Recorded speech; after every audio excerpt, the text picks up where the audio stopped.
Welcome to the 923rd meeting of the Amateur Telescope Makers of Boston. We have an exciting meeting tonight. The agenda is packed, and we have a great presentation by Al Takeda. He's resurrecting his presentation from cellophane. If you couldn't make that, and he's really talented, so I'm interested in learning a lot about what he's learned about imaging with DSLR. So let's go to the next slide. So again, my president's welcome, so welcome everyone. I also wanted to make a special thank you out to everyone that helped organize the picnic last weekend. It was awesome. I wasn't feeling great. I left a little early, but it was really great. And I hate to mention names, but I know Eileen, Al, Julie, and John played a really big role, but a lot of other people were there setting up. They brought food, and it was a great time. And so I really appreciate it. And if you missed it, next year, it should be great. New Year's. Oh, the New Year's, absolutely. Secretary's report. So John is in, is it Wyoming? Or is it, I don't know. So I'm going to briefly go through his notes, very briefly. So at the last meeting in July, we had our regular business meeting, and everyone spoke up except for John, who was still in Wyoming, or I don't know where he was.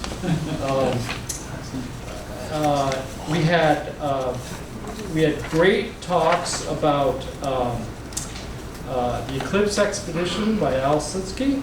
Then we had 3 member talks. One was by Corey, who did a fantastic job. I'm really excited to see his homemade mount, and they're working really well. George Roberts spoke about the bath interferometer, and Rich Nugent spoke about that dreaded moon. It's very prominent. You see it tonight? You see it? Gorgeous. Awesome. Gorgeous. Yeah, awesome. And if you did miss it, just go online to our YouTube channel. Chris does a great job in producing that, and they're all available. You just search for ATMoB, and you'll be able to see Rich wax poetic. No pun intended, actually, about the moon, definitely. And then we closed up, but Maria made an awesome cake, and if you weren't there, it was beautiful and tasty. So thank you very much, Maria. So the next thing is the treasurer's report. And before Eileen comes up, she has to tell us her favorite color. My what? Favorite color. Blue. Blue. Okay.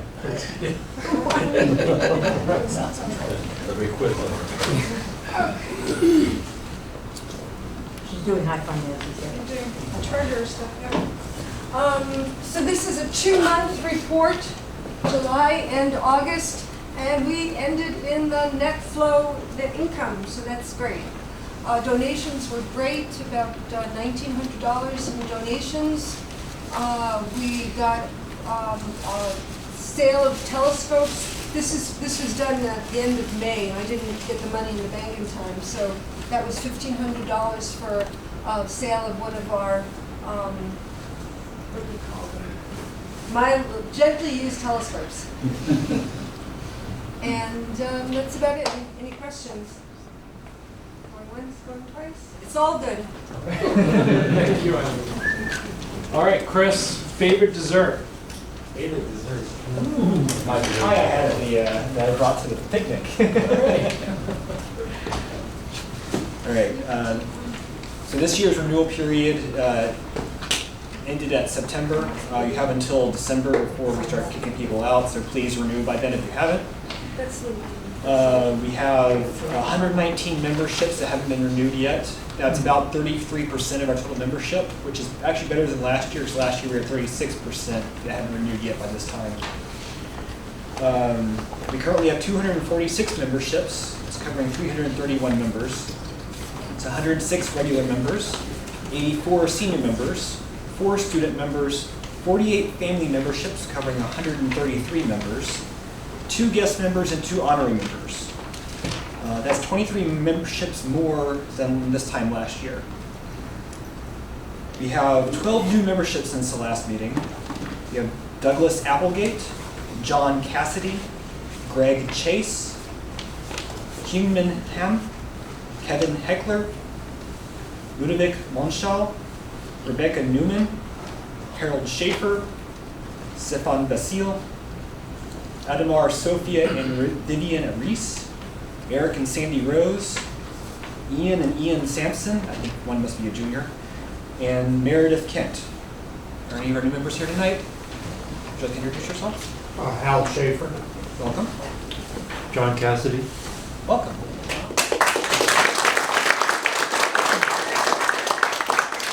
Thanks a lot, Chris. Was that cherry pie? No, it was chocolate velvet. The observing committee report, and Glenn, what was your favorite age teaching wise? When I retired, 65.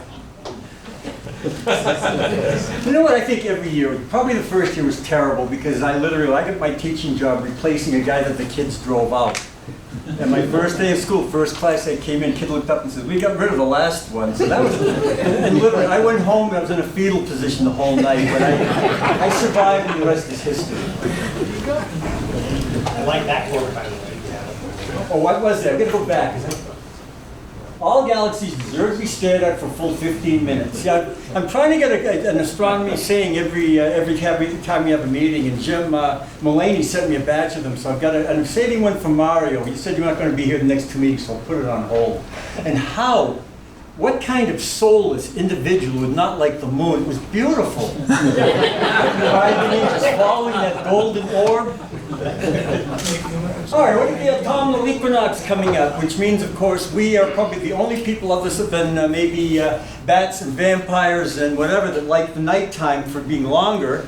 And of course, it is getting earlier already, dark early. It's been very nice, and we start to see the Milky Way, at least from where I live, a little better. We get rid of that summer haze. So we do have the autumnal equinox coming up. Zodiacal light, I've never seen it. How many of you have ever seen it?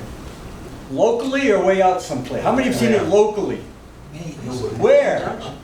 The old days at the clubhouse. Oh, the old days. We have to go back in a time machine if we want to see it up here.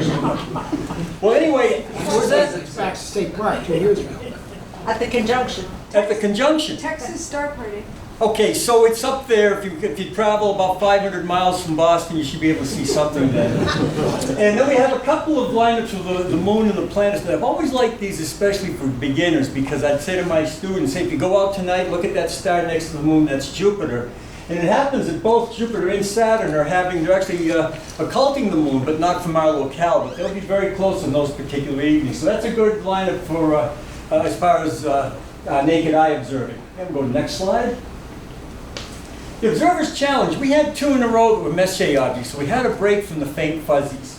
And the one for September is M71. Now, M71 is a result if the Pleiades and M13 had a child.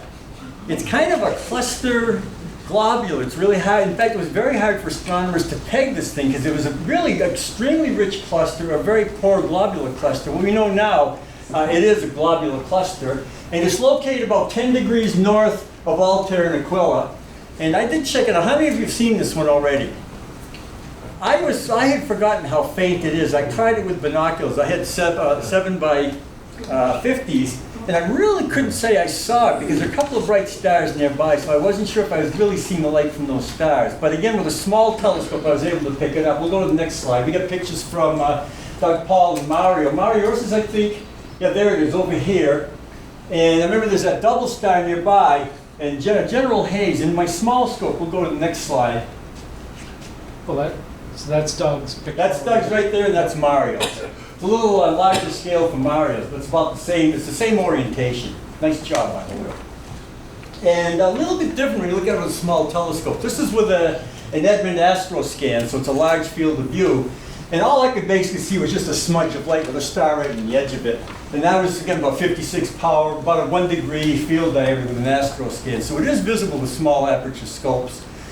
But you'll want to check this one out because next month, we go to the faint stuff again. I think it's NGC 7448. So I'm writing up the article right now, so when you can get the pictures, you can really appreciate it. I got it, I just haven't processed it, I'll send it. Okay, great, thank you. Doug's not here tonight. Yeah, oh, there you are here. Same deal? Yeah, I've got it too. Okay, fantastic. I got to make an observation myself, and I'm waiting for the moon to get out of the way. That beautiful orb. Every time. I used to work at a planetarium, and I got so spoiled. One night the full moon was, I swear, I went for the control to just everything back down below the horizon, just to kind of get used to that. I think that's it. Yeah, again, keep looking up, and we'll see you next month. Take care. Thank you.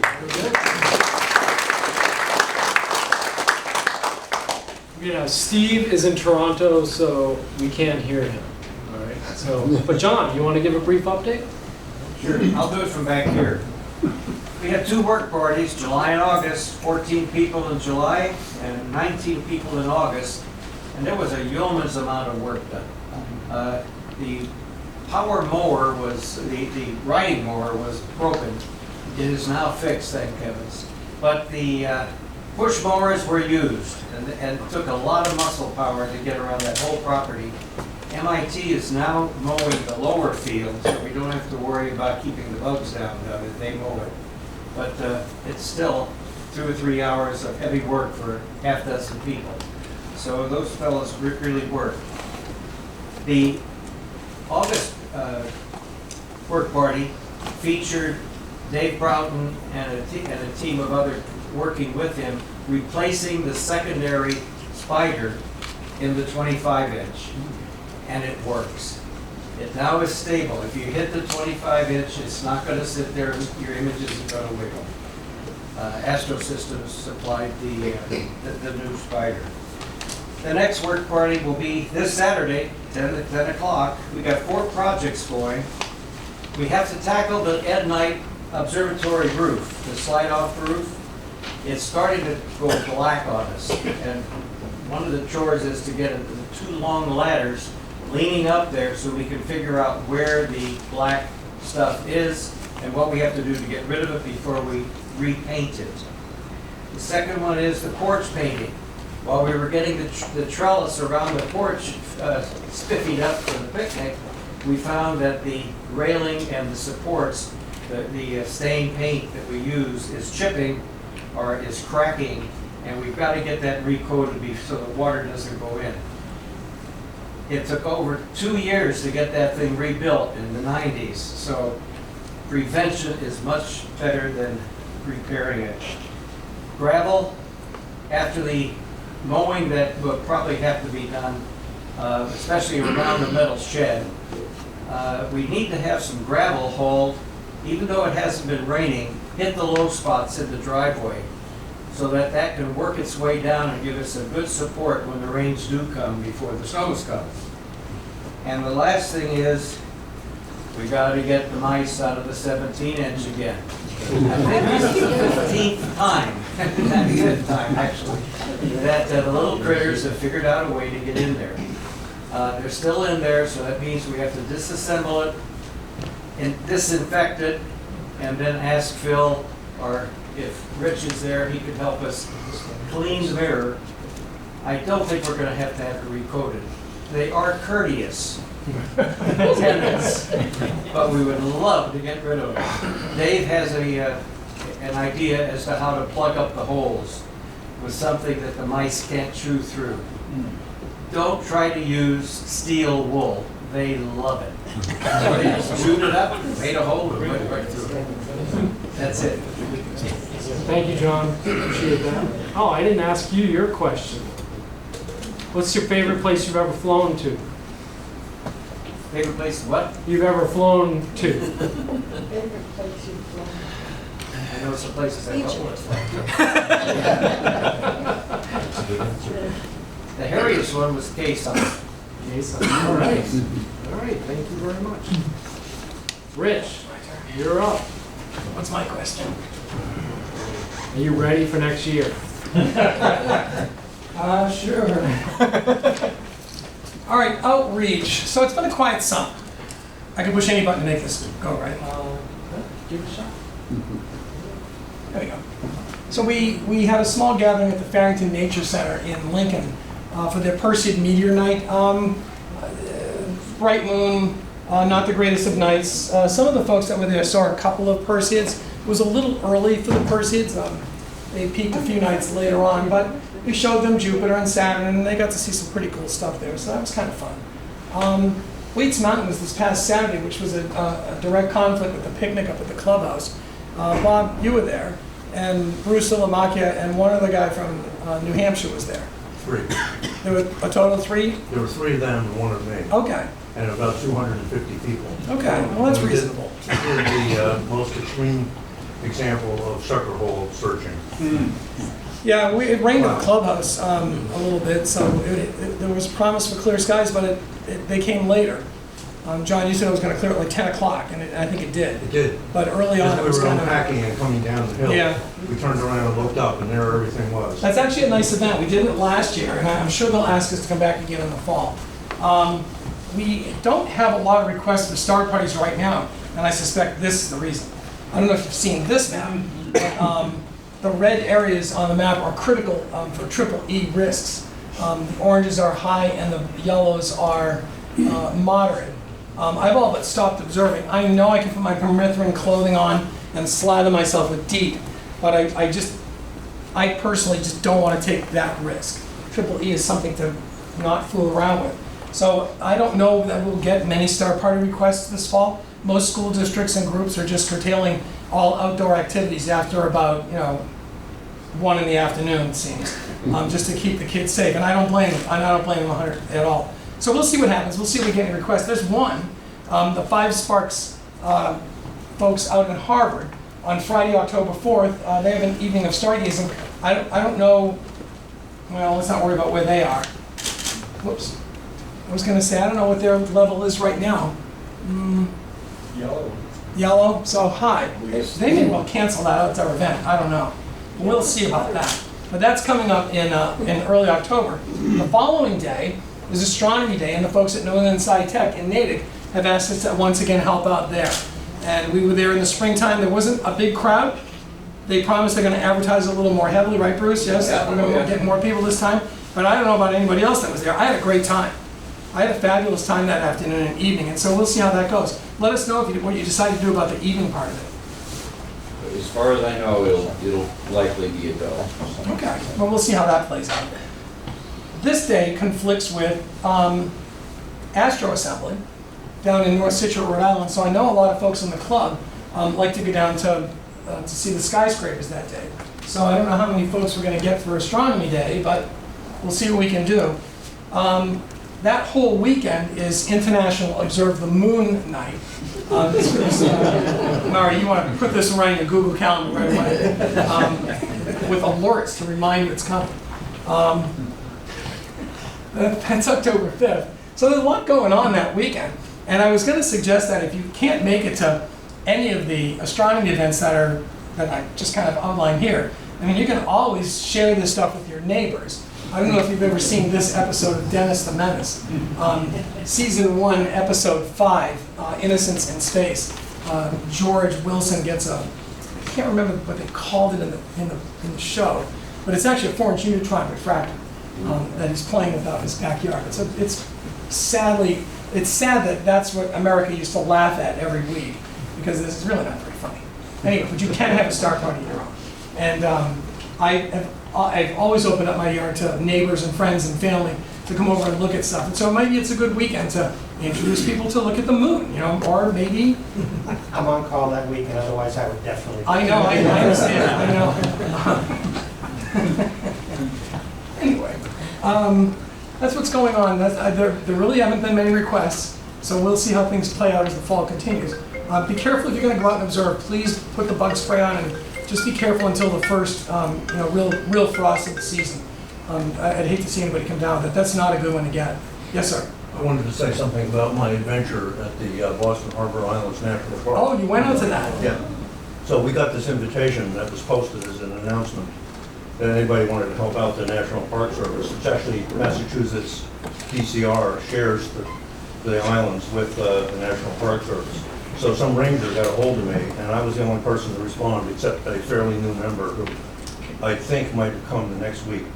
But on very short notice, I was able to go out there August 17th and 18th. And the deal is you have to stay overnight. They take up to 50 people who pay $40 to go out there, camp overnight, bring all their own gear. And I immediately wrote back, I don't camp. They said, no problem, you can sleep in a yurt with the other 3 rangers. All of them were young females. And so as it turned out, though, to lay you down gently, there was a spare yurt next door, which I got all to myself. And I didn't sleep at all because Logan Airport reroutes all the traffic right over the islands overnight. And it was like every 30 seconds, I thought I was being bombed because they're real low altitude, very noisy, right? Anyway, it's a beautiful place. The island is one of the islands is pretty much the furthest away from Boston, so it took an hour and a half to get there. Petix Island. And it's right across the water, very fast moving water called the Hull Gut, right across from Hull. And Hull has a high school there with bright lights and people sitting with their lights shining out across the water, across the way. But it turns out, if you go, there's a big open field on this island that used to be an army base. And it's a perfect place to set up anywhere. So if I were ever going to go back there, I would get away from the water and go into the woods where I could look in any direction. Again, there were clouds. But I was out in the middle of one of these things on the field where they set up a solar system model, you know, the scale supposedly, talking about, I got out to, I think, Neptune, and some group of people were around me, and someone says, what's that? And I turned around and looked, and there was Jupiter. So again, it came out for a few seconds. But by far the best part of the night was around 10:30, the moon rose and was going through layers of clouds. So we got this reddish moon coming in and out of clouds as it rose. Really kind of cool. And anyway, free ride. I didn't have to pay anything. I got a National Park Service volunteer hat. And I got to eat with the rangers, who were all very nice to me. And they have a beautiful visitor center. And it's the first time I've ever been out there in 60 years of living in Boston. So amazing. So it was a good time, and we're going to do it again next year. And I think I gave them some tips about how to get better response from us. And 1 or 2 astronomers who can carry a telescope, I had a cart on the ferries, and people helped me carry the stuff on and off the ferry, so I didn't really have to do too much work. But it's a long ride, a long day. I got no sleep, so I got home and I was like exhausted. And I had to pay, for the first time ever, I took a lift ride from here in Cambridge to the harbor and back because the parking is just outrageously expensive. So all in all, it was a full weekend, and I had to sleep for the next 2 days, but it was a lot of fun. So anyway, the National Park Service, they have this thing they do in all the national parks in the country, mostly in the dark places, called the Night Sky Program, and that's what this was part of. I think that might be what John's doing. I think that might be what he's involved. I think it was last year, maybe not this summer, but yeah, great, thank you. Anyways, it's good to have an audience for outreach where they pay, because they were much more serious, you know?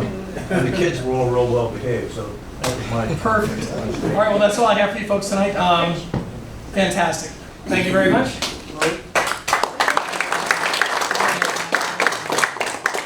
You want to say something? I'm just going to add to that. I was there a couple of weeks ago berry picking, and I took some photos and some videos, so if anyone's interested in looking at the location at Petix Island, I can show it to you in my book. That's it. That's awesome. I'll also say I sailed out to Petix Island this summer twice. It's an easy sail from Charlestown. Beautiful. There were tire tracks across the roof of my boat, you know, from the planes going over. But they let up after 11, and they start up about 5:30 or so. So you get a night. You do get this. So it's beautiful. I mean, they are the gems of Boston, those islands. So if you do get a chance, it's beautiful. And I go out. If anybody wants to go for a sail, we can do that sometime. It won't be a free ride, though. I'll make you work for it. So a quick update from Kelly. He's not here. He's, I forget where he is, doing something important. But he wanted me to speak briefly about our telescope loaner program. That he's actually been doing a lot of work, done a lot of research. There's a company called Cornerstone of Science, and it's a library group from up in Maine that has started building kits for making loaner scopes. They also sell the loaner scopes at a pretty good discount, so we could get into it cheap. Well, we could get into it cheap in terms of labor, very easily. We pay them a little extra for these telescopes. But there's a lot of opportunity there. They do a great job. I have the website coming up to tell you about them. But this all involves the star scopes, and star blast scopes. I'm not sure if everyone's familiar with that. But these are smaller telescopes. I think they're 4-inch aperture, reflecting alt-as telescopes that the organization in New Hampshire, and it's New Hampshire Astronomical Society? New Hampshire Astronomical Society, thank you, Glenn, has developed a program where they bomb-proof these telescopes and then distribute them to libraries at no cost or at cost to these libraries. And they pretty much saturated northern New Hampshire, and they've done a great job of it. And they're really good about allowing other clubs and other organizations to become involved and to help spread the use of these telescopes across the area. And so what you can see here is a map that that Kelly put together, where telescopes have been distributed to all libraries across eastern Massachusetts. Interestingly enough, this Aldrich Society has done most of this work in Massachusetts, and they haven't gone much past Worcester. So there's a lot of opportunity for them there. And there's, hard to believe, but there's a lot of opportunity in the Boston area for us also. And so Kelly has had very good discussions with the Aldrich group, who's very much into this program. And they pretty much, we've carved out inside a 128 for ourselves, and potentially southeastern Massachusetts. So as people are probably aware, the board, at the last board meeting, we set aside funds to actually allow us to build, I think, at least 3 telescopes, or it's $3,000, so even more than that, to get ourselves started. We had a number of volunteers, including Bruce Berger, Corey, and there was one other individual, and I lost his name, or I missed his name. I'm really horrible with names. So if anyone is interested in becoming involved in this committee, whereby we'll be generating these telescopes for the local libraries, I think it's a great opportunity for outreach. And I'm not going to go into a lot more detail, but in the next slide, you can really see where the telescopes are in the Boston area, and there's clearly a lot of impact that we can have across the Boston area, so, and beyond. So, and this gives you an idea, these pictures give you an idea. These were taken by Kelly at an Aldrich Society group meeting where they put together, and I think they have like 10 different stations or 5 different stations where every person does a specific task to generate these really cool telescopes in the end, and they make them foolproof so that they can't be broken really, and they put together some great media for them also. And so what we're looking for is volunteers to get the program going, and obviously Kelly's very excited about this in running this. Bruce Berger has volunteered, Corey has, and there was one other individual, but if anyone else is interested, please come speak to me or reach out to Kelly after the meeting. To help defray the cost of initial setup of these scopes, you can get a significant discount in terms of buying, if you buy up to 10 telescopes at a time.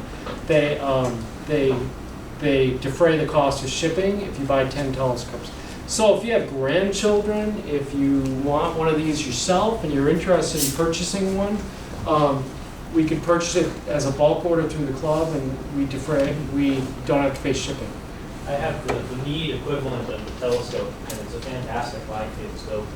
It's the lowest power eyepiece. You can actually take it out of the mount, cradle it in your arm. It's super duper binocular. Yeah. It's a lot of fun. So I highly recommend that. We'll probably put out a notice to people if they're interested in maybe purchasing a telescope for the grandchildren or children or for themselves, and that way it would help defray the cost of getting this program up and running. What's the approximate price? I can tell you the exact cost. So if we were to buy the scope from Cornerstone of Science, it's $335 for this scope. If you buy it with the kit to bomb-proof it for the kids and for the libraries, is $359. So they're adding not much, about $18 or $20. And then if you want a completely modified scope, full with all the bells and whistles, they're charging $375 for that. So it's a good deal. So to get us into it, we could do that, but I think, given that we're the amateur telescope makers of Boston, it behooves us to actually do the mods ourselves. So it's going to be a fun opportunity for us, and it would be a great night.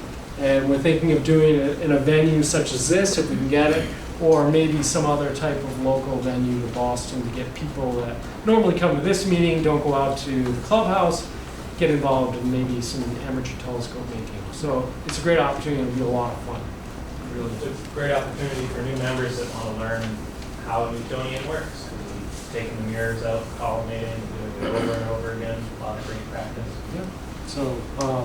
So let me know or contact Kelly. Old business.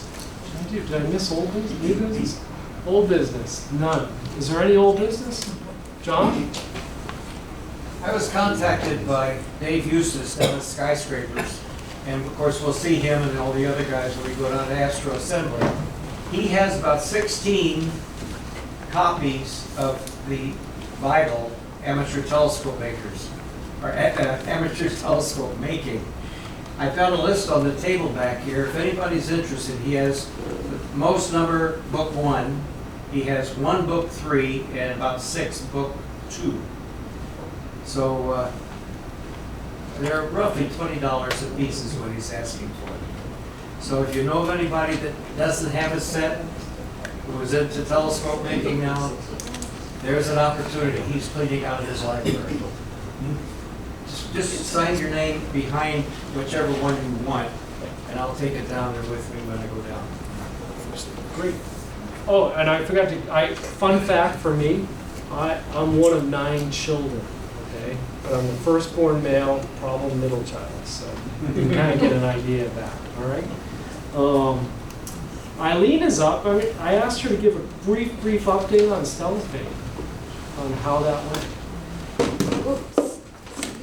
The observing at Stellafane was terrific. It did not rain. There was no stellar rain at all. So a few clouds, but it was great. So there, I ran the Observing Olympics, which is a program where you get a piece of paper, 25 objects, and a description with an image of each of the objects. There's one list for a telescope, there's another list for binoculars, and if you find 15 of the 25, you win a pin.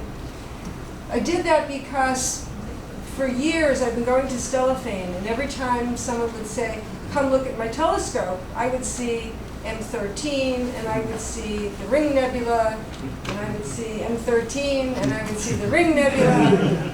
So now there's a great program going on. So I had a good time running that. I met a lot of people. People bring up these night vision scopes that I get to look through. You hold it up and you see the sky, see all the nebula. You don't even have to look for it. It's right there. So that was fun. The part I liked the best was Alan Ward, who's a gentleman from Canada, brought a mirror coating machine. And it can be used to coat up to 10.5-inch mirrors. And he coated mirrors like crazy the whole weekend. So if you brought your own mirror, you could have a coating done. And he had it, you could see it glowing at night. It was amazing to see. He set up a camera, he had a TV screen, it was all set up for education so that he can bring it to schools and everyone can see how this whole process works. So that was fun. And of course I run the lectures that are held in the Pavilion and the McGregor. I get the speakers. And we had 5 ATMoB members present. Corey Mooney gave a talk on 3D imaging, which I didn't get to see, in the McGregor Observatory Library. Al Takeda gave a talk on astrophotography. And who else? We had Gary Walker, club member, gave a talk on CMOS, the next imaging revolution. And George Roberts gave a talk on the Bath interferometer. And Phil Ransville, who's over there, gave a talk on the Gregorian, an alternative for the planetary and lunar observer. And we all had a great time. gave a talk about it on the eclipse. Oh, that's right, you gave a talk on the eclipse. Alan Slisky gave a talk on the eclipse. And you gave one too, that's right, you.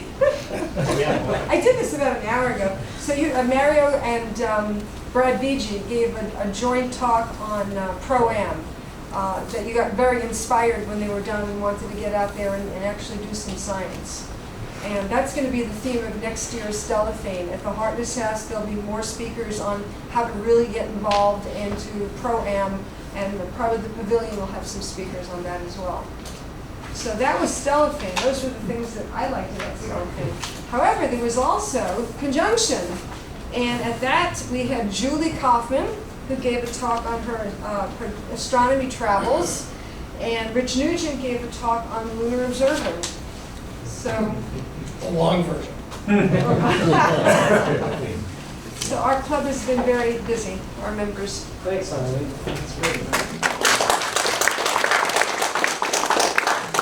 Okay, next up, Mario is going to regale us in what his favorite sport is. Favorite sport?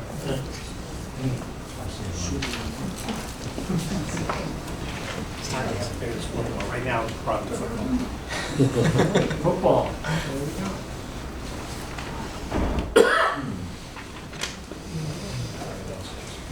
Push your button. Okay. So I had to go to. I'm going to try and do this without Al's help. I had to go to California for a AMA meeting, and while I was there, I figured I would visit Mount Wilson.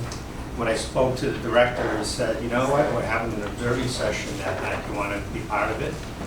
It took me about 1 millisecond, so I was on the program. We had 10 of us, and it was fantastic. I can't describe how good it was.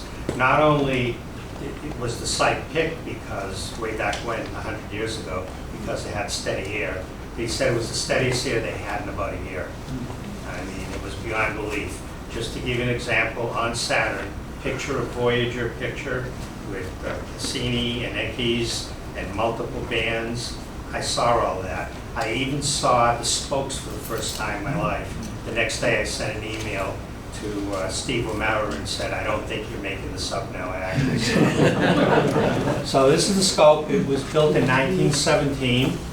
At the time, the biggest scope in the world, and was Hubble's telescope where he did all his early research on the expansion of the universe.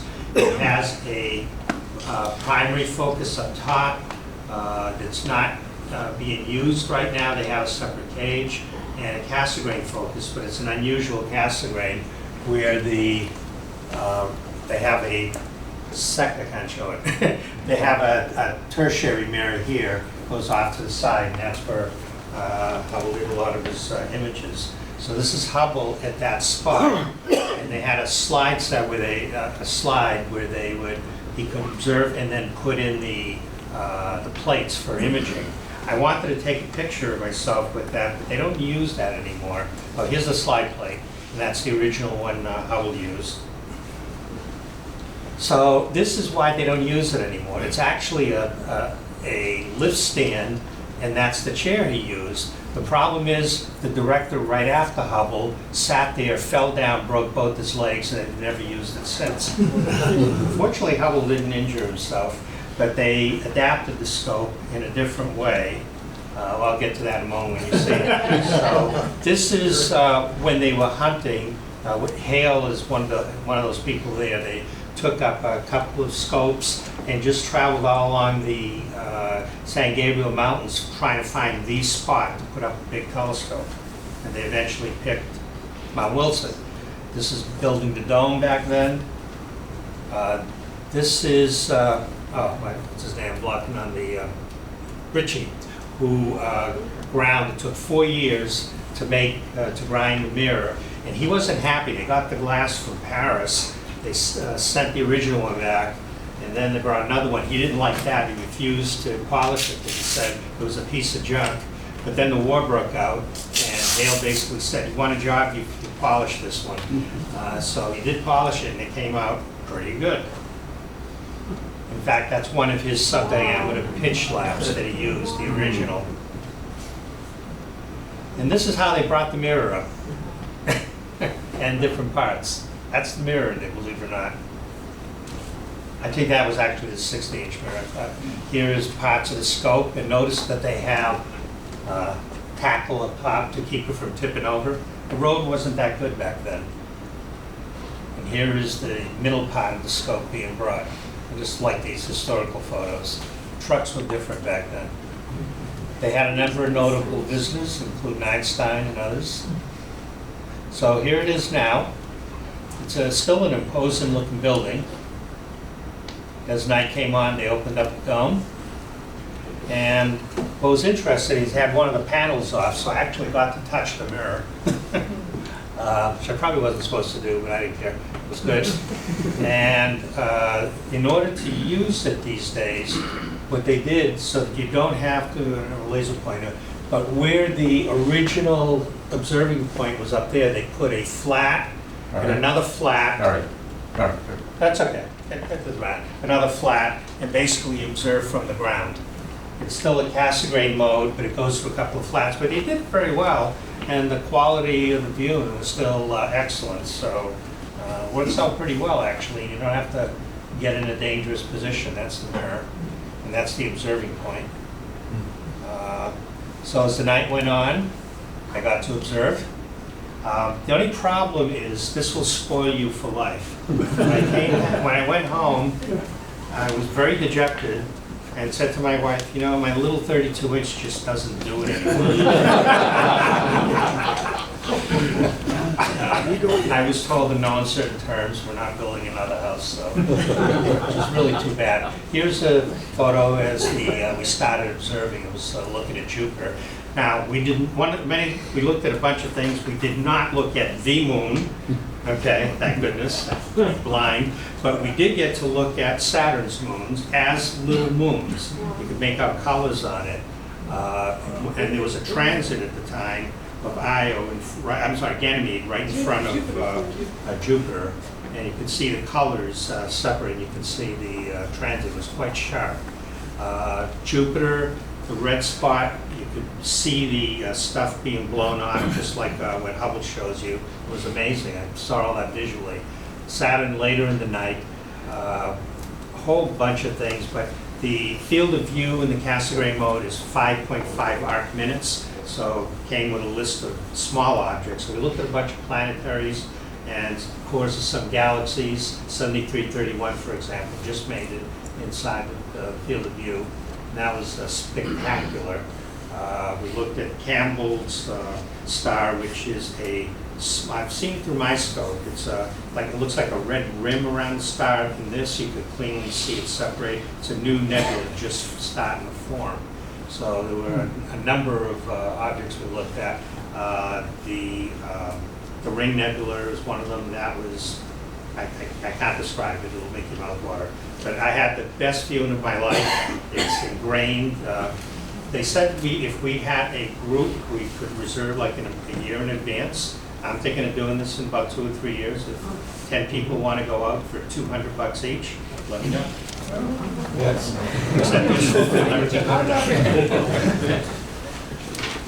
Awesome.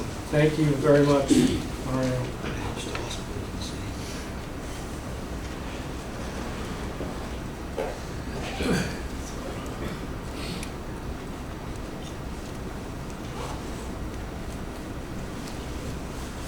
Okay, and, I'm out of.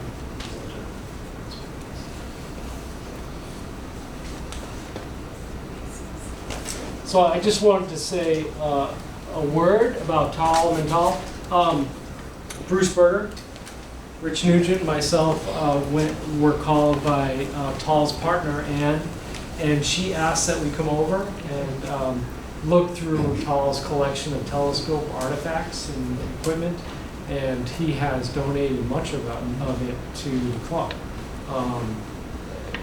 One notable item, I think, is a 5-inch APO refractor, which is, would be a really nice addition to anyone's collection. But he had amazing list of materials, and so I just want to tell you that, Tal, prominent member of the club. A lot of people are know Tal, and my first meeting, I know there's a couple of people that are new here. It was December, I think of '93 or '94, where he gave his rendition of The Night Before Christmas, and I was enchanted by the club at that point, and I joined, and I'm here now. So I don't know if I should thank him or not, but I do have Tal's address if you would like to send a card to him or visit. He does take visitors, but you should check in first. We have a card going around. And yes, there are cards going around. Eileen grabbed 3 different cards, so if you'd like to sign them and write a short note to Tal, he would appreciate it, and Anne would also. At the same time, I've been in contact with Tal's daughter, Valerie, who's in Hilo, Hawaii, and there was 2 objects that she actually wanted to keep. One was a small homemade refractor, which was actually quite nice, and then a pair of apogee binoculars that she has fond memories of observing with her father with. So I'm packaging those up, getting ready to go. But one thing I think we should do is try and find a way to put together some kind of alt-as mount that can accommodate the refractor and maybe the binoculars. Being in Hawaii, and they're somewhat remote, it's a little tough for them. So I'm going to maybe task a couple of people with helping me figure that out. We have a lot of surplus equipment maybe at the club that we could do, just to thank her and Ann and Tal for everything they've done for the club. So please reach out to Eileen. She has the cards to sign, and if anyone wants to reach out to Tal directly or send cards on their own, I have his address. I didn't want to put it up online just so it's not necessarily appropriate for that, but keep them in your thoughts. Really appreciate that.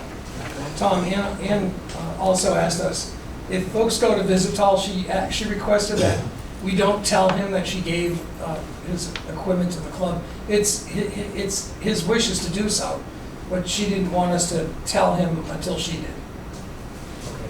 Thanks for that reminder, Rich. Okay.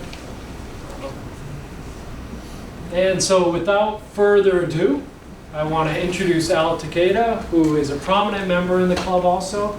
He's been our newsletter editor and everything else, almost everything else associated with the newsletter for many years.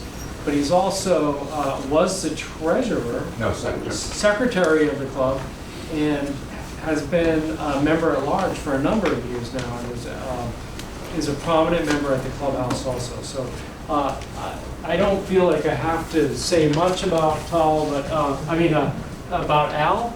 But I'm really excited to hear his talk about DSLR imaging. So with that, I'd like to switch over. All right. And I'm going to ask Al a question. I'm going to ask him what his favorite telescope is. My favorite telescope is the Epsilon 180 hyperbolic astrograph. Very fast, and you'll see some of that when I talk about it, so you might talk.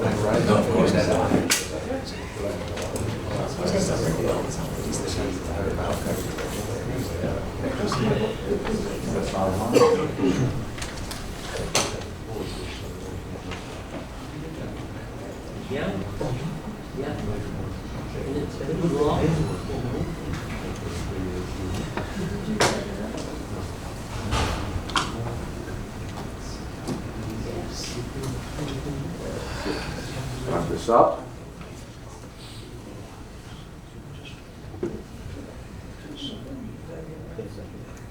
One second. All right. So I'm going to start by saying that this talk. No, not yet. I don't know about the lights. That the talk is generally a intermediate talk. It's not a basic beginner, nor is it advanced. Now I will intersprinkle a few facts and a few high-level interesting things about DSLR imaging, but no, just put it down. I'll do it later. It's too complicated for you, Mario. I'll have to give you a lesson how to use that, but that'll be later. Yeah. Okay. So basically, deep sky imaging with digital single lens reflex cameras. So with any camera, you can use it to take daytime pictures. You can take trips, as some of the trips I've been on, which were also eclipse trips, so by the way. And so in Egypt or China. And you can also use it to take, say, bird, imaging. But for the most part, I'm going to talk about how to take DSLR imaging, deep sky imaging, with a DSLR camera. This is a double cluster rule, by the way. So, as we know, there are a lot of cameras out there. There are different models, different makes.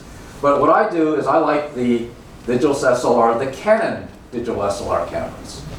Because, I don't know, for some reason, I think that Canon, there must be some engineer within Canon that actually knows how to, does astro imaging. Because most of the controls for the Canons are either right at the top or one level down. So a lot of these settings that you make are right there. So let's actually talk about the DSLR camera. So I actually have 4, I've only listed 3 of them, but I actually have 4 DSLR cameras. I have, of course, the T1i Rebel, which is my primary astro camera. I have my T4i Rebel. And then these are the bare bones models, and they're not modified. They're standard daytime cameras. I also have the 1D Mark IV, which is the camera that Mario was trying to use. I have to give him a primer on how to use it because it's even complicated for me. But that's mostly my daytime camera.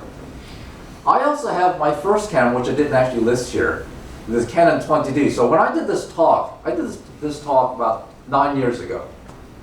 And it was just to introduce people to DSLR photography. And we'll talk about some of these facts. But anyway, here are some of the data that we have online up here, about the CMOS. They are CMOS chips, the APS-C, APS-C-S, and of course the Mark IV, sorry, is the APS-H chip. And here are some. But one of the biggest things is it's got to have certain options. One is their lockup, and USB and shutter control connectors. So here's the DSLR advantage. They can be used during the daytime. And they're relatively inexpensive compared to a dedicated CCD or some of the new CMOS cameras that will be coming up in the future. And then you have some of the price listings. Now, this may have changed every year. They bring out a new model.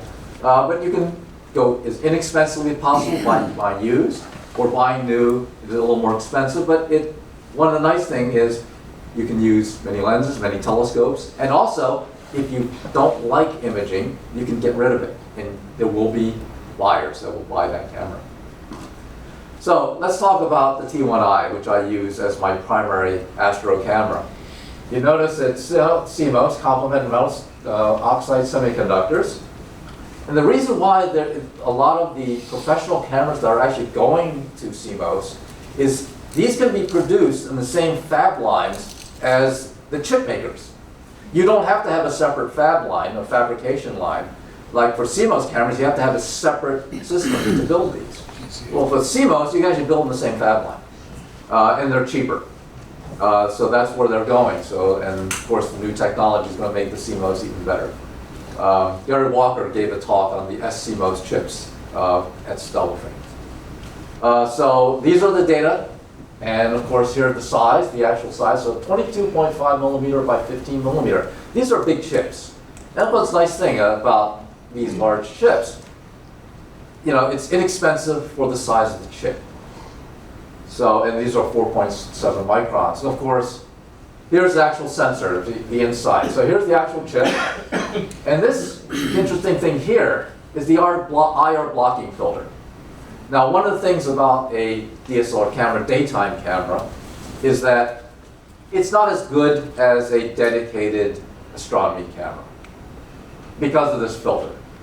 But you can still do a lot, and we're going to see some of the photos that actually show you that you can do a lot with these cameras. So, this is a pictorial representation of the bare array. This is the chip.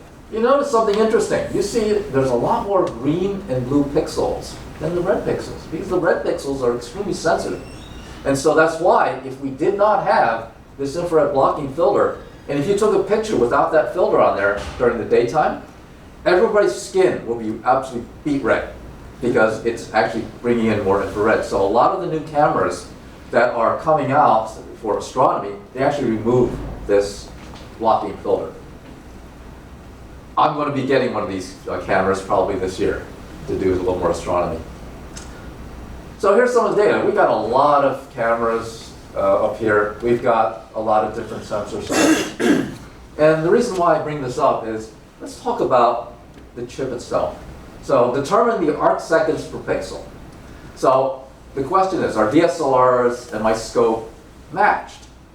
And now, and it's all about Nyquist theory, and I'm not going to go through all of that. And this, we have some of the math.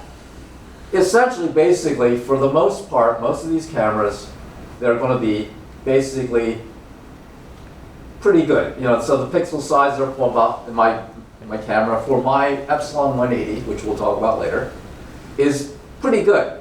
So it's not going to, you're not going to have blocky pixels, and you're not going to get oversampling, which means that you're going to have the light being spread out, and you have to, you know, take more images in order to get the same image. So in general, DSLRs for particular scopes are, you know, pretty, you know, they're just about right for the pixel sizes. So deep sky requirements for the astro cameras.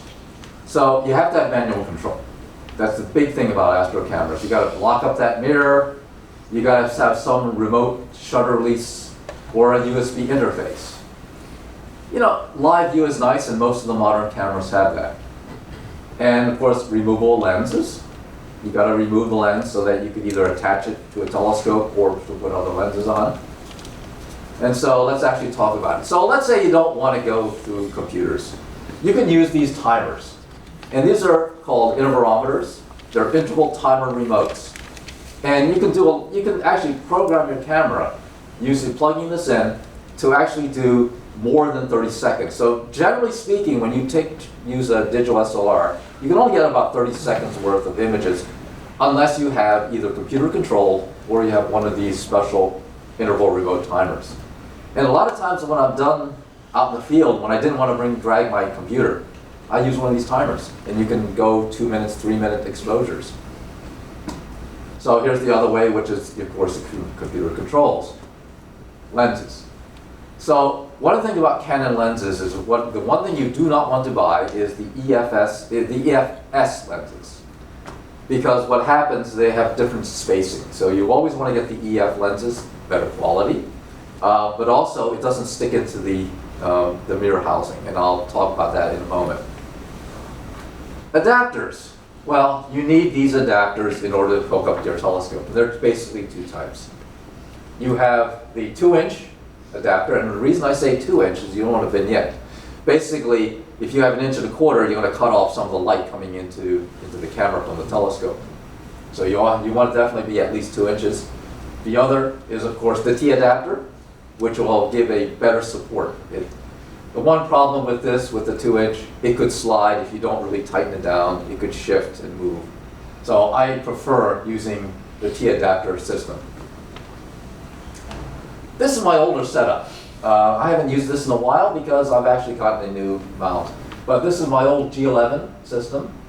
Here's the computer setup, and of course the millions of wires that I use. Yes, you're going to need all of that, and I'll explain why I need all those wires. So let's talk about what I have. So back then, this is about 10 years ago. It's a Lost Mandy G11. It is the best bang for the buck when it comes to mounts.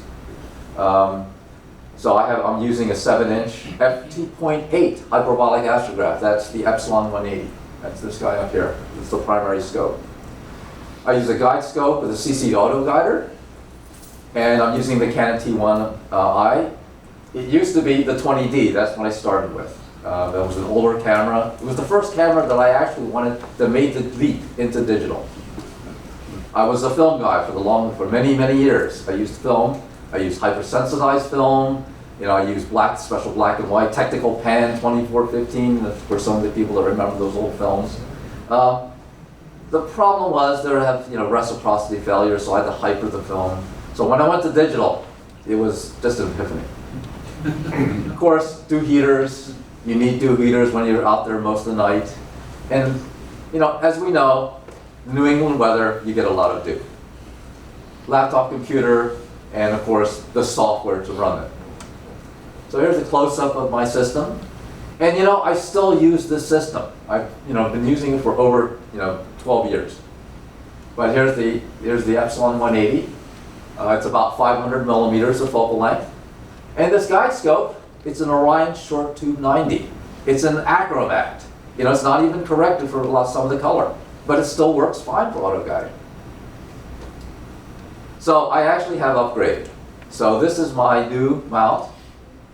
It's new used. I bought it used from a guy in Colorado. This is the Astrophysics 900.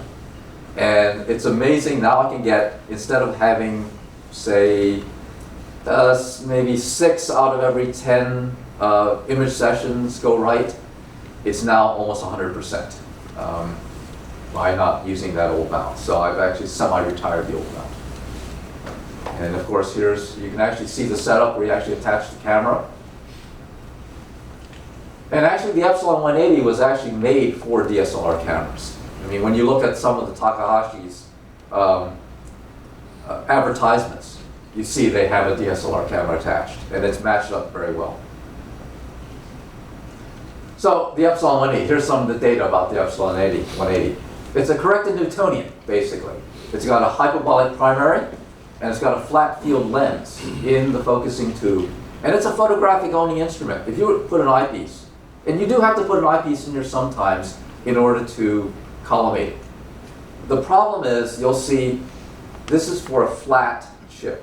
So if you actually take a photo, you will have round circles at all corners. It's completely round. I mean, there's no problems with coma with this scope. Guide scope, as I talked about before, it's a short tube 90, Orion short tube 90 achromat. And I can get down to 9th or 10th magnitude stars. And I used it for my auto guider. A lot of people use very tiny auto guiders, with very small chips. I decided to go the different direction. I decided to get an SBIG ST8300 camera. Okay, it's a little more expensive, but I got 13, the chip size is 13 by 18 millimeters in size. It's a 2-degree field with the setup. So I got any star in the field. I can use all these stars in the field. I don't have to worry about not finding a star to auto guide on. Imaging software. Now the imaging software I use is Images Plus. It's got made by a guy named Mike Unsold, and it is a fantastic imaging software camera control for my DSLR camera, the Canon cameras. I also use Backyard EOS. I purchased the Backyard EOS when I was doing solar imaging for the total solar eclipse that we had, the one that came across America. Auto guide control, I use the old CCD Soft version 5. And of course for the histogram, and we'll talk about later about histograms, the Canon Digital Photo Professional. And the planetary program used currently is the SkyX. So let's actually talk about my workflow. So of course you assemble the mounts, you attach the telescopes, cameras, electronics, wires and more wires. You balance the scope. And so the reason why I say east side heavy, and it's a nice moniker, it's a nice saying, because you want to press against the gears, you want a little bit of weight on the east side. So it's always pressing against the gear. So as the scope is moving toward the west, it's always pushing against the gear. So you don't have any flopping around on the gears, on the worm gears. So of course you polar line. So I used to use a polar scope. I also star drifted. But currently I have the QHI Polemaster to do my, my polar alignment. And that has completely solved a lot of problems, including my back. I don't have to lean over to stare through the polar scope in some odd angle trying to get polar alignment. And that's the reason why we have to do polar alignment, because the stars move across the sky all night around the celestial North Pole. Of course, there's Polaris in that arc there, and of course the celestial North Pole is there. It's not on Polaris itself. So I launch Images Plus, turn on the software, get it running. I make sure I put the right destination folder in there instead of putting photos on top of other photos in my other directories. And of course I put in all the exposure parameters, making sure it's the right exposure. And I take test shots, and then we'll talk about in a moment. And so this is basically the workflow. And these are all the pictures I take. You know, I take flat field pictures, light frames for focusing, light frames for exposure settings, light frames of the subject, dark frames and bias frames. You know, I take all these preliminary photos in the beginning because I want to make sure that I'm actually on target, looking at the right subject. Because, you know, taking pictures of things that you can't see sometimes, you have to take a long exposure just to see that you're in the right field. That's where the planetarium programs help. I actually don't have computer control of my mount. I still use the hand control. That'll be someday, you know, when I have time. But big thing is they have to take calibration frames. And the calibration frames will help you later in post-processing because they get rid of a lot of the problems you have in, you know, in your original images. One is the flat field because, you know, you need an evenly illuminated frame. It removes vignetting, dust motes, and other artifacts. Dark frames, you take a picture with the lens cap, either the lens cap on there or a shutter closed, and that gets rid of your heat noise. And you have to take an exposure the same as your light frames because you're trying to get rid of all the heat frames. And well, I'll show an example in a moment. And the other is bias, which is the shortest possible exposure so that all you're doing is you get the minimal noise of the camera system. So there's a flat field. This is a flat frame from my Epsilon. Now, I've accentuated a lot of this so you can show you some of the artifacts. But you can see it vignetting up here at the top. You see, you know, it's not exactly flat. You see it's really bright in the center, and you got a little darkness on the outside. Well, that's vignetting. And you're going to get that in all telescope systems. Nobody knows. That's why you have to make a flat field. You're trying to get rid of all these artifacts. Here's a dark frame. Now, this was taken in this. What I did now, granted, I did, you know, stretch the exposure a little bit just to show you what we see. So all these red dots here, this was taken with a DSLR in the middle of summer when it was very hot. And so those are all hot pixels. And they just filled the frame. And oh, you see this little curvy thing over here. My old Canon 20D had a problem. And it generated heat at the edge because the amplifier was right here just off the frame. So, of course, remember, these cameras, DSLRs are made for daytime photography, very short exposures. They were never meant for nighttime photography. They were never meant for astrophotography. But you can compensate for this by taking these calibration frames. And there's the bias frames. Now, you can actually see the rows and columns of the entire, of the chip itself. Focusing. So what I usually do with my system is I don't have autofocusing. So what I do is I take a picture and I magnify it. I magnify bejesus out of it. So that's why it's nice to look at it on the computer because you can just enlarge, enlarge, enlarge, enlarge. And I'm actually using the diffraction spike of the spider. So this is actually the diffraction spike of the spider. And when I know I am in perfect focus, not only, you know, normally you get a double cross here. When you start getting a single cross, you know you are absolutely in focus. Now, when you are absolutely positively in focus, you notice this little bit of color, you see? That's diffraction. You know you're perfectly in focus. Yes, Mary? Do you get ghosting if you focus on a bright star for a few frames? Yes, that's called residual bulk imaging. Yes, you do get a ghost image if you do Even it. on CMOS? Even on a CMOS, yeah. You do get a little bit. Now, That's why I never focus on a bright star. But you have to, because you need a really nice bright star. But what you do is you just wait a few minutes. It will go away. It will not stay. With CMOS, it doesn't stay. CCD, it will actually, it's called bulk image. Stays for 20, 30 minutes for me. On a CCD camera, it will, Yeah. yes. That's why on a CCD camera, you don't do this kind of thing. But on a CMOS camera, you can. It might be there for maybe one image, but the next image, it's gone. It's flushed out. So CMOS, yes, you don't do this. CCD, CMOS, you can do this. CCD, you can't. So then you start up your auto guider. And what's nice about a new, a better mount is that you can actually go up to 4 seconds. So what happens, let me talk about auto guiding for a second.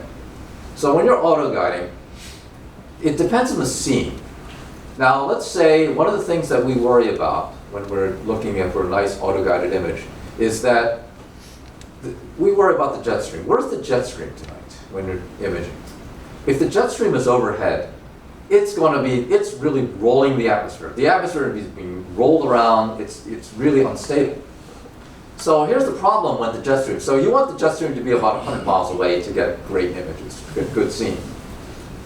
So if you start to exposure at 1 second when you're auto guiding, what will happen, it's taking exposure every second, and it's correcting every second. So what's happening is, if the atmosphere is really boiling, what will happen, your auto guider will actually, with modern auto guiders, it will see that shift. It will actually see that movement of the star. And through all of, and it will actually track on the scene. So if it's a night in which you just cannot seem to track right, you increase the exposure to about, I can do it on my mount, I can go 4 seconds or 5 seconds because the mount is capable of doing that. Your mount will be different. You have to experiment. But in that case, in 4 seconds, the star is doing this. It's bouncing around, but it's averaging out. So instead of being a dot on a really nice seeing night, it's now this big blob. But the auto guider doesn't care. It'll see this blob averaged out and will guide on it. And now you've averaged out, so now your auto guider is not moving like this and trying to stay up and track the scene. So sometimes when you're not, you may have to go increase the exposure. And that was a hard lesson to learn for me in the initial, when I first started to do auto guiding. So here's an exact, what I call my dog bone photo. You see this? That's actually periodic error. You normally have problems with the Earth's rotation, you got motor drive fluctuation, and periodic errors in the worm gear. And this is what happened when I wasn't really balanced it correctly. I didn't make it each side heavy. And so it kept moving, it kept hitting the gear, then it would stop, and it would move in the middle, and then it would hit the other side of the gear, and then it would go back. And so it would move, and there are 2 spots, you see, that it auto guided really well, like right up here, right down here. Everything in between, well, it's slightly blurred, it's moving. So right now, I'm starting to, I enter all my image exposure, and let's talk about the histogram. Now, this is one of the things that you have to learn in DSLR imaging. The histogram is your peak brightness. So in a lot of cameras, you do have the histogram in the camera. It's either in the camera or it's in the software that attaches to the camera. So here's the histogram up here. That's a chart. So that's the peak brightness. Now, let's think about this. So this is 0 at the left, all the way to the left side. 0 is completely black. There's no information, nothing. There's nothing there. The right side is 100%. That's completely white. It's completely washed out. There's no information. It's just bright. Well, for DSLR imaging, you want that histogram, that peak exposure, to be between 30 to 40%. So it shouldn't be all the way to the left. It shouldn't be all the way to the right. It shouldn't be in the middle. And so here's another interesting factoid. Do not go above 50%, because what will happen is you start to lose detail. Because it would be too bright, and once you lose that detail, you can't bring it back. It's gone. So what you want to do is you want to keep it between 30 and 40%. And so you take a picture, you take a few pictures, and it varies every night. Some nights, because it's hazy or there are clouds in the sky, so maybe on one night, say in this case, that night was 90 seconds. I was able to take a 90-second exposure. On another night that was absolutely beautiful, it was a winter night, it completely cleared out, good seeing, I was able to go 3 to 4 minutes. Other nights in the middle of summer, I may only go 30 seconds. So depending on the sky conditions, that histogram may vary. So you have to take a test shot to see what histogram, and you read the histogram, you take a look at it, you average it out to get the exposure, and that's the exposure you set for that night. Then you have exposure, then you take as many pictures as you can. It's all about a signal to noise. Lots of signal, very little noise. You never get rid of noise. Noise is always there. But what you want to do is you want to have lots of signal and very little noise. So signal will increase much more rapidly than the noise. But in order to do that, you have to take a lot of photos. You take as many photos as you can throughout the night. So let's actually talk about processing. So now you got all these pictures, all these photos, you got hundreds and hundreds of pictures, but now you got to start processing. Well, I also use Images Plus for my processing, because one of the nice features about Images Plus is that you can just dump all the images. So you can just take all my lights, all my darks, you know, all my flats, and just dump them into the folders, and I hit the process button, and it will do all the calibration for me. I don't have to manually do this. It will do it for me, so I can have hundreds of pictures. I turn it on, I go out to dinner, I leave, I let it chug away, I let a computer do what computers do well, which is repetitive work. And it may go for an hour as it's processing all these, calibrating all these images. Next thing I have to do, I have to stack, I have to line it. So you have to line all these pictures up because, you know, even if you're auto guiding, it still may vary by a pixel or two as it's moving. It may be rotating a little bit, something may have shifted, so you do an align. And again, it's another automatic feature. And so next to stacking, you combine them. And then you think, okay, I just stacked 100 pictures. It's going to be a beautiful picture. And you look at it and say, where's my picture? I don't see anything. Well, that's because this is just stacked and combined. What you have to do is you have to stretch the image. And one of the nice things, once you start, and here's something that newbies tend to get this wrong. They sometimes stretch too much, and you bring in other artifacts. So there's no free lunch. You want to increase your stretching, you want to bring out some of the detail, but not too much. And you start to say, so here's the histogram, how it looks now, which is, there's no detail here. But once I do the breakpoint down here, this is what was in that photo. So it went from this photo to that photo in actually one step. And you actually see the histogram. It's a much more even histogram. And this is the elephant trunk right here. And here's the photo. Now I throw it into Photoshop, or you can use any of the other imaging processing programs. I use Photoshop because I bought it a long time ago and very steep learning curve. And here's the elephant trunk and all the nebulosity around it. So let's actually show some pictures. Let's see some pretty pictures. Now, one of the things you can do, you don't have to have it connected to a telescope or to guide on it. You can actually use a tripod. And so here's one of the setups I use for tripod imaging, using a DSLR camera, using camera lenses. And so you can do circumpolar star trails. Or you can do, now it doesn't show this very well on this projector, but this is actually the Milky Way. You can actually see the teapot right here, the Sagittarius. And you can see the Milky Way. Now it's not showing very well in this image, but it actually was tracking. I tracked it for about an hour. And you can actually see the Milky Way moving across the field. And here's actually the domed observatory at Cellophane. You can see the steam coming out of it. Yeah, yeah. Some clouds. Yeah, you always have clouds. You never seem to get away from clouds, can you? All right, so the other thing we can do, now we moved on from tripod shots.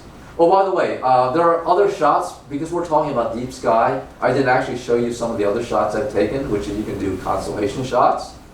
You can also do aurora pictures using a tripod and stack the image together to make movies. So here's my other setup. This is my international eclipse chasing gear.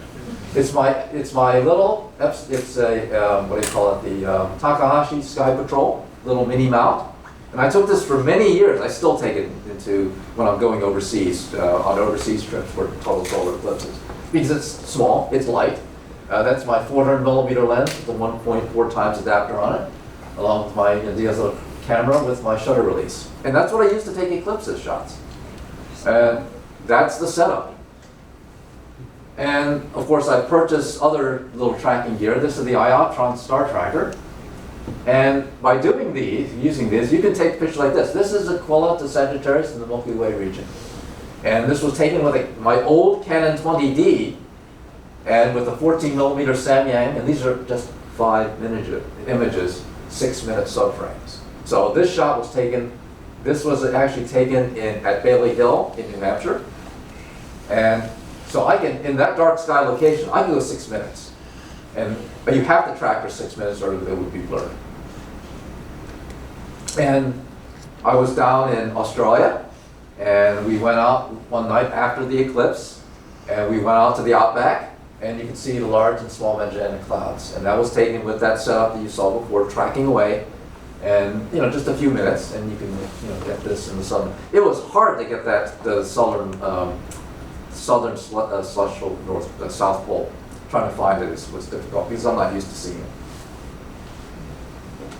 And of course, the other way is, of course, the telescope. Attach your camera to the telescope. And again, here's the setup I use, which is the Takashi Epsilon 180. That's my favorite scope. I use it a lot. It gives you an almost 3 to 4 degree field. So it's extremely wide field with this setup with the DSLR camera. And so I've taken stuff like the Witch's Broom, which is the Veil Nebula in 52 Cygni, right here. And you can start to see, this projector doesn't show it well, but you can start to see some of the knots inside the veil. Of course, our old favorite, M42, and the Running Man up here. And of course, the photo that you saw initially, which is the IC434. By the way, IC434 is that nebulosity back there, and the Horse Head and the Flame Nebula right there, and it's in Orion. Of course, Messier M13 in Hercules, a globular cluster. And I've also taken galaxies and planetary. So here's the Owl planetary up here. And right down here you have M108, Messier 108. And that's in Ursa Major. Again, these are multiple pictures. They're not a single picture. So it's multiple pictures, maybe 30 or 40 pictures I've taken. And these are actually, these pictures were taken with the old Canon 20D. So there was an older camera, older technology, older electronics, but it still did a reasonably good job. There's some galaxies. Again, it looks much better on the laptop screen, but again, you can see it. And I think you might be, I don't know, maybe the TV screen above, you may be able to see it better. But, there's M81 and 82. Of course, M31, of course, the old favorite in Andromeda. Of course, M31, M32, and Messier 110. And so this is an interesting one. This is M33, Messier 33, another galaxy. And this is taken with the T1I, with the Epsilon 180. And one of the nice things I have to look at here is we can actually see some nebulosity here and here. Those are H-alpha regions, very similar to M42 in our galaxy. And this was taken with an unmodified digital SLR. So these are not modified cameras. These are just standard off-the-shelf daylight cameras and you can see some of the nebulosity there. In theory, you should not see it. Practically, you can image these. Now, I've had to take a lot more pictures to see it because H-alpha, very little H-alpha light gets through that infrared blocking filter, which is on every DSLR camera. But you can see it. And you can do other things. An example, M51, the supernova 2011 DH. So here's the supernova here, and that's M51. And this was taken, it's taken with not with the Epsilon, but with the TMB 92. It's a apochromatic refractor by Thomas M. Back. It's a Thomas M. Back telescope. And you could also take other things. You can do two things. Not only can you take deep sky, which is the double cluster here, but you also take a picture of Comet Hartley 2 as it was going by the double cluster. Now, there's something interesting about this photo that a lot of people don't know. Most people think that the double cluster is just these stars surrounding the area here. I actually read a paper about this, and actually all these stars around here that we see out here, farther out, they are actually part of the double cluster. So it actually extends farther out than you think. You have to take a deep image in order to start to see some of these pictures, some of these stars. So a lot of these stars out here are actually part of the double cluster. So when you see a star, when you see a picture of the double cluster, you see these two compact double cluster, open clusters, that's actually not true. There's actually more there than you think. Al? Yes. Yeah. In that image, you seem to have a lot of point sources. Are those all stars? Every one of these are stars. Every star, every point you see here is a star. And if you notice, the stars are round, even at the corners. That's what the Epsilon does for you. What, the flat field optics. how much exposure is this? These are, okay, this was 5-minute subframe, 2 pictures, Total. total, Wow. 2 pictures, yes. Now granted, this was taken in a dark sky location, but yes, that's, f2.8 is an extremely fast system. Yeah. Yeah, and you can do this. Because I wanted to take a picture of Hartley too. I wanted to get that shot without having it streak too much. And the only way to do it was to take a few pictures. I didn't have the tracking capability. And even if I did, I can track on the stars or I can track on the comet, but I can do both of them at the same time. And of course, the comet Lovejoy. Now, this doesn't show up very well, but the tail extends all the way up. It actually extends out of the field. And you see that you see the stars are streaked because I actually tracked on the comet. The Los Angeles Gemini, the Los Angeles Gemini mount has a feature in it which is very nice. It's built into the system, in which you can actually put point A, point B, where the comet's going to move, and you use a planetarium program to do that. You get the right ascension for point A, right ascension for point B, and the interval and the time interval between. You program it, and you put it into the mount. TV monitor. Yeah, look at the TV and monitor. You can see the tail go You all can the see way the up. tail all the way up. And once you do that, once you put point A, point B, and RA and deck for the comet, the mount, the Los Angeles Gemini, will actually track on the comet because it actually will step. It will actually disregard the right ascent, sidereal mode, and actually will track. It will tell it to go from point A to point B this time period. It will actually follow that path that you told it to do. And in this case, it will track the comet. All right, so basically I just have some general information. And now these prices have, and this is generally the used market, new has changed. Now the T7 is, I think, T8 or T9 or some such number. They keep changing every year. And of course, you can also go on the used market. You can, and again, buyer beware, but you can go onto Cloudy Nights, or you can go to AstroMart, and you can find some very nice used DSLRs up there if you don't want to spend new for new. So right now, tripods can be $10 or the sky's the limit. Of course, I talk about the Ioptron sky trackers and some of the smaller general purpose mount that can take up to, say, 40 and 50 pound instrumentation load. So these are just general mounts that are out there right now. Again, sky's the limit for what you want to purchase and buy. Remember, the mount is the most important part of any imaging setup. You want it more stable, so you don't want to be at the edge of the limit of your mount. So if the payload, let's make an example. Let's say the payload capacity of your mount is 50 pounds. You should only put 25 pounds of instruments on that mount. You shouldn't go much beyond that because to be safe. Now, I've actually gone to 100% if you know what you're doing. You point at a certain part of the sky, you load it just right, you make sure that it's balanced as well as it could be. And at a certain position, you can actually go 100%. That's because I'm a masochistic and I want to do everything I can.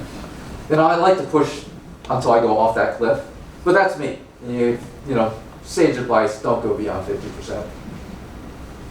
So here's some of the programs I use. I use Images Plus. I love Images Plus for my DSLR work. Now for CCD stuff, it may not be the best program to use, but for, again, the DSLR stuff, it works great. Backyard EOS, I use that for the solar eclipse stuff. The EOS utility that Canon provides is free. Of course, if you want to sky's the limit, you can get Maxim DSLR, which is $400.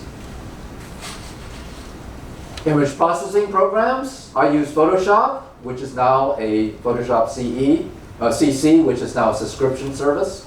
You can get GIMP, it's free. You get Images Plus to do some of your image processing. You can't do all of it with Images Plus, but you can do some of the other programming, and that's about $200. You get the total package, which is the image processing and the camera control. It's about $240. I think it's worth it for DSLR imaging. And we got other miscellaneous programs you'd find out there, Deep Sky Stacker for planetary stuff, AutoStack for planetary, Registax, Nebulosity, PixInsight. Yes, Maria? I'm going to put in a plug for PixInsight. I consider it's just learning curve, but there are books out now. I think it's the best processing software out there, and you get a lifetime of upgrades every time it comes out. Yeah, it's about 230 euros. It is recommended that you look You pay into that. once Yes, for the rest of your life. right. And they're always coming up with improvements. Okay. And I have other reference sources. The one that I really like is the new CCD Astronomy by Ron Wodowski. It's out of print, but if you can find it, grab it, because it's a great primer for just all deep sky imaging. And then we have other guides that Jerry Rodriguez puts out. He does an online stuff at astropix.com. A lot of different guides on DSLR, planetary imaging, and the like. He also has astro software, imaging software that he talks about in that link down below. And of course, Michael Covington also has a digital SLR astrophotography book. And so, thank you very much, and that's my talk. Any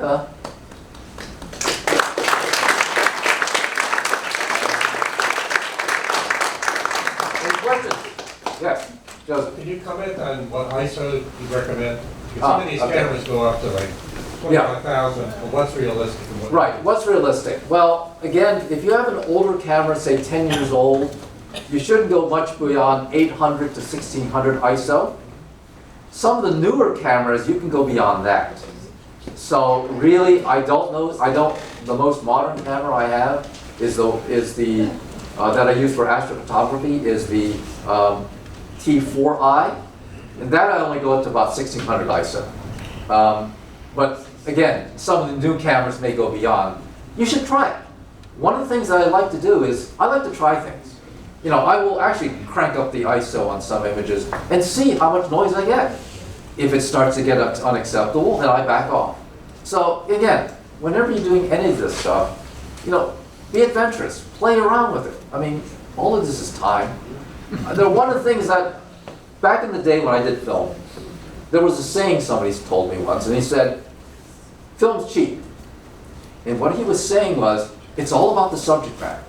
It doesn't matter how many rolls of film you blow through, if you get the subject that you wanted to take a photo of, doesn't matter. Film is just film. We didn't care. Today, film is cheap, digital is even cheaper. Because you can delete it, throw it away, try it, start over again.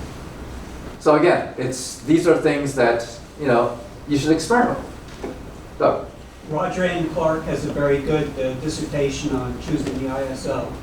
It has to do with the quantization damage in the digitization process and how that affects stacking. You basically want to use the lowest ISO for which your AED step size is 1/3 of an electron or less. Oh my.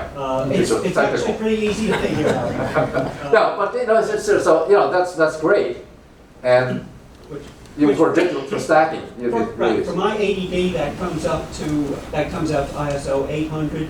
For my 60, it comes to 1600. Right. In general, 1600 to 3200. Right. And in general, it also depends on your camera, because every camera and brands are different. So some can go slightly higher, some a little bit lower. So again, experiment. I've gone to 3200 in imaging, and I've gotten acceptable images. Again, it's what you are willing to accept. So another little factoid about that also, if you want more color, you bring it down even more. You do 400 ISO, not 800 ISO, 400. Your color rendition actually starts to improve with a lower ISO.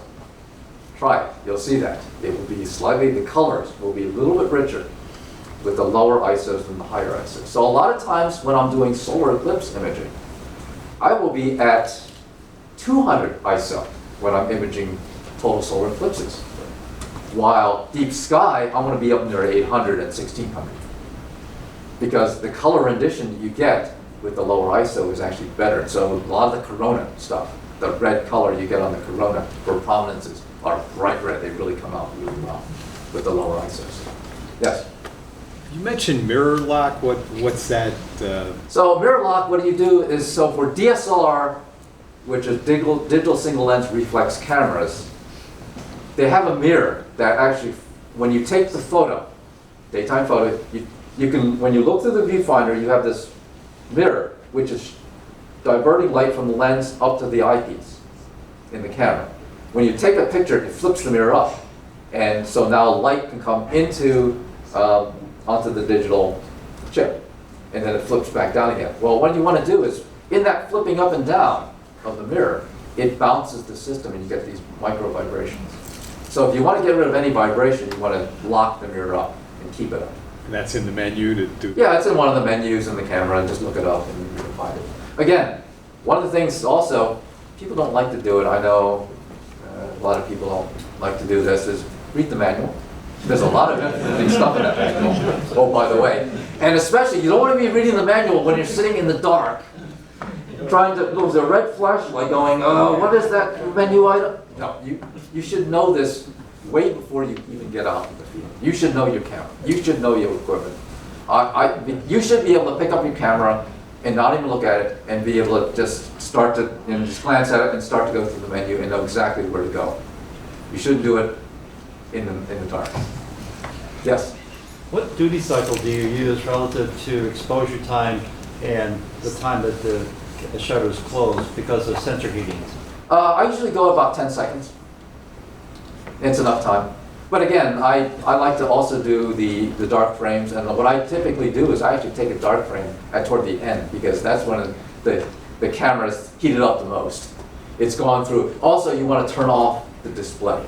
So that back display, and when you look at your display, that to do the preview, turn it off. That's one thing you should do, turn that off, so that because the display is actually a heater. It actually starts to heat up the camera. And the least amount of heat that you can produce, the better. The 10 seconds is about a good time. It gives it a little bit of time to refresh itself, cool down a bit, and before the next shot. Yes? I do something very similar to what you do, except I use camera lenses instead of telescopes. And it works quite well.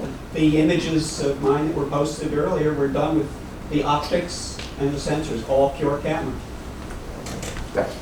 Again, a really nice way to get into this is to actually take your camera, put it on a tripod, go outside and take night shots. Go to a church that's lit up, with lights, and actually take a few shots and experiment. Take some shots of night scenes, of buildings, of streets, of houses, of the Milky Way, say, and experiment to show what you can do with your camera. Because by starting slow, you start, it's easy to just place it on tripod, open the shutter for a few seconds, close it, and then actually view it in the back and say, wow, okay, I need to go more exposure or less exposure. Or, oh, I kicked the tripod, I shouldn't do that. I shouldn't move away from the tripod. You learn these little tricks by doing the simple things first. I tell people, don't hook it up to a telescope first. Hook it up to the tripod. Put it on a rock and use the self-timer. All these cameras have self-timers. You can set it to 10-second self-timer, push the button and step away and just have it take a shot. Come back and take another shot. Some of these shots that I've taken were actually taken, I think one of the scenes is showed, maybe not these photos, but I was in Luxor, on the total solar eclipse tour, and there was the moon in the background with this statue in front. I didn't have a tripod, so I stuck it on a stone, did the auto timer, stepped back and let it take it, and I took a couple of shots, and I took a shot of the moon with the statue in the foreground. So, again, it's all about experimenting. It's all about having fun. Remember, it's all about having fun. That's my opinion. I still think it's fun. You can probably tell in my voice that I still like astrophotography. I not only do deep sky, I do planetary, I do solar, lunar, I do aurora pictures, and every one of them is a little bit different, and it's fun. So that's what I think everybody should do. Is just have fun with it. Yes, that. Yeah, I was just wondering, does the Images Plus software, can you do that on a Mac, or is it just PC? I think that's just PC. Again, do your research, go online. There are some tools that are Macintosh-based, others are... Nebulosity is one of them. Nebulosity? Okay, so Nebulosity can be used on a Macintosh. Thanks, John. Anything else? Yes, Let John. me just add to that. You have to get the Mac version of Nebulosity. You can't use the PC version. Okay, so there's a PC version of Nebulosity and there's a Macintosh version of Nebulosity, so you have to get the right version. PixInsight has Mac. Oh, okay, PixInsight has Mac and PC, so if you buy one, it's both. Do you have to... You have to download 2 separate versions, but you pay for one. Okay, so you only pay for one. You download the version that you need, but you only pay for one once. Also Thanks, Mario. supports Linux. Sorry, Linux? Also supports Linux. Oh, okay, supports Linux also. Great, thank you. Okay, all right, thank you very much.